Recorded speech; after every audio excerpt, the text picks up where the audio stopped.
Everyone. I am back and I am still in Los Angeles and I will be until Wednesday, so in my hotel room shooting videos. But today we are talking book lists and I have an amazing book list today because tomorrow is St. Patrick's Day and I'm not Irish. I am not even like the teeny tiniest bit Irish. I'm English and I'm German, Pennsylvania Dutch. That's it. It's like, it's very easy. Both sides of the family, that's it, right? But my grandmother on my mom's side, she was born on St. Patrick's Day. So we celebrated St. Patrick's Day and she celebrated it. And we went to parades and she dressed all in green. I have such happy memories of celebrating my grandmother's birthday on St. Patrick's Day. And so I'm not Irish, but I love St. Patrick's Day and I love thinking about her on St. Patrick's Day. She was awesome and I miss her so much.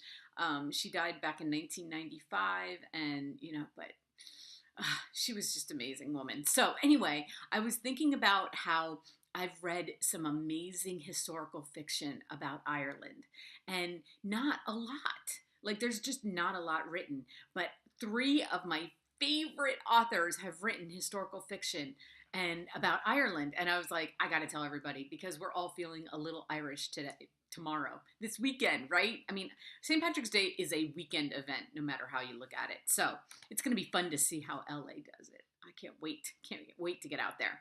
But I've got three books that if you want to know about the history of Ireland, read these books. Okay. Number one, these are in no particular order because I love each and every one of these authors with all my heart. The Girl Who Came Home by Hazel Gaynor. It came out in 2014, April 1st, 362 pages. She has almost 3,000 five-star reviews on this book, okay?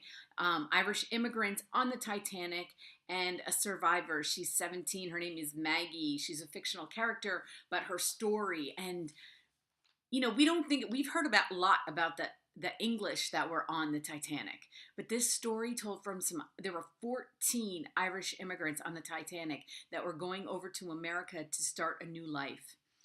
And oh my God, I love Hazel. I love you. You know how much I love you, okay? She is one of my all-time favorite authors. I'm going to put the links listed below. I have a playlist of her. I've interviewed her more than once, and she is an amazing author. She does historical fiction, hands down.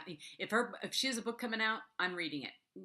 I know the research she does. I know her, okay? So go get that book, all right? It's 2014, who cares? It's Irish history. It's crazy good.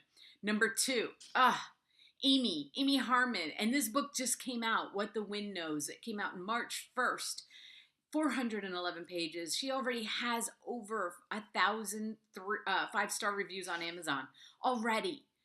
Today is the 16th. That is crazy, okay? But that's because Amy is that good.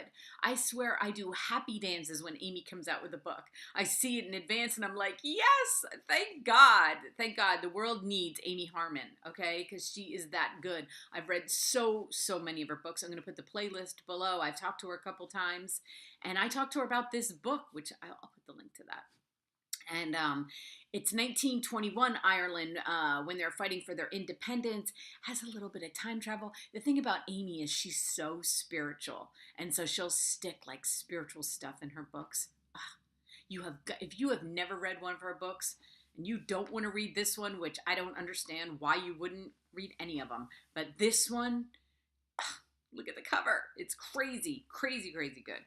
And number three.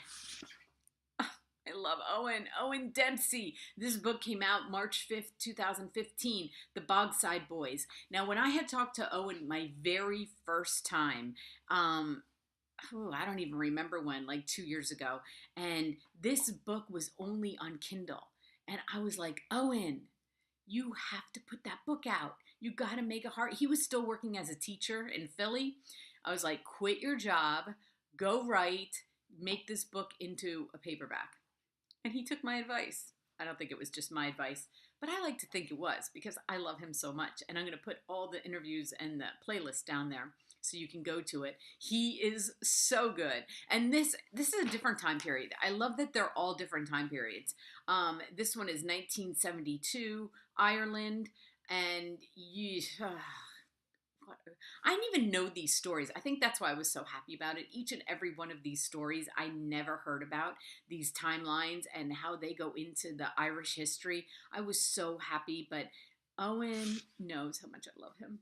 I love all these authors so much. And then I was like, you know what? This is a great list for St. Patrick's Day, right? I mean, you got the weekend.